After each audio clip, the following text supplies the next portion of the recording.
ገዳም የፍቅር ገዳም ልቤ አንተን አይከዳም ገዳም የፍቅር ገዳም በሚለው ማለት ነው። የኔ ውዶች እንዴት ናችሁ? የኔ ውድ ቤተሰቦች ሰላም ናችሁልኝ ወይ? ሰላማችሁ ይብዛልኝ በያላችሁበት ቦታ። ዛሬም ፏ ድምቅ ድምቅምቅምቅ ብለው መተውልናል። ዋው እንዴ! እንዴት ነው ውዶች? እንዴት ነው? ደስታችሁን እያጣጣማችሁ ነው አይደለ? ዛሬም ልክ ትናንትና ላይ ብሩኬና ሀይሚ ነገ ለየት ያለ ነገር ጠብቆን አለ ባሉት መሰረት ዛሬ ፖስት አድርገውልናል። እንደዚህ ጸዳ ያለ ቦታ ሄደው ዋው እንጠብቃለን። እኛም በጉጉት እየጠበቅን ነው ውዶቼ።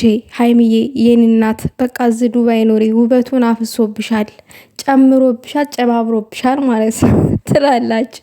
የብሬ ከሆነ የኔ ቆንጆ ልጅ አልኩኝ እኔ ራሴ የኔ ቆንጆ ታዳጊ ወጣት እንቁ ብልህ በሚለው ይስተካከል ትላላችሁ። ለማንኛውም ውዶቼ ዛሬ ደስ